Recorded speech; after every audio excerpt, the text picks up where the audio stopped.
Welcome to another edition of Raw Taylor. And as always, I have no idea what's going to happen, but it's going to happen. Tonight I want to talk about at least one thing that I'm going to talk about over and over and over again, and I promise you're going to get sick and tired of hearing me say it. And maybe I'll bring in another concept too in a little while.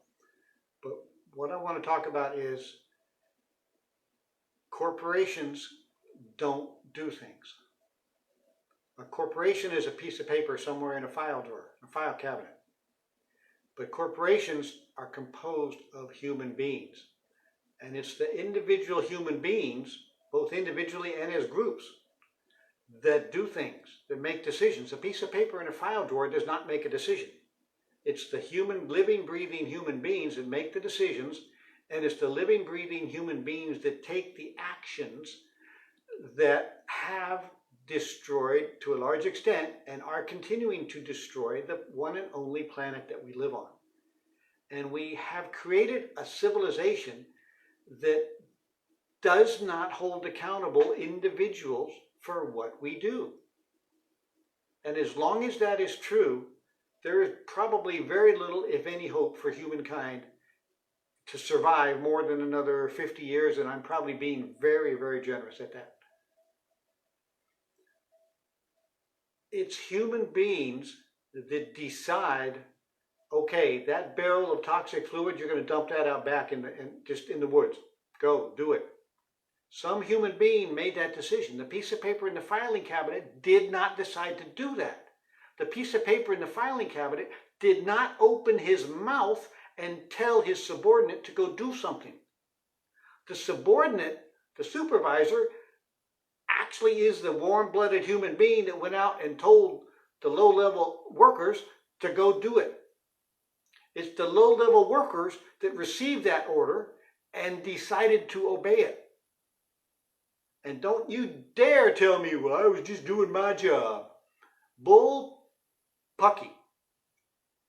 You had a decision. You had a choice. Don't you dare tell me you didn't have a choice. Now, maybe it wasn't an easy choice. I know you might have kids to feed. I have kids to feed too. I've raised 3 kids. I know what that's like. And I've made some choices, honestly, I'm not proud of. So trust me, I can sympathize with you. But it's past time that we can make those choices. Our fucking planet's on fire. Do I need to repeat that? I think every human being, that should be instead of how you doing.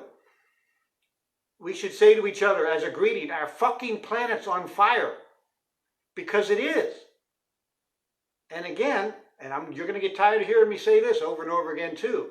If we don't change the way we think, the foundation of our entire civilization, the foundation of our culture, if we don't change that, probably all life on the planet, but certainly the vast majority of life, and including human beings, is going to be dead somewhere in the next 10 to 100 years.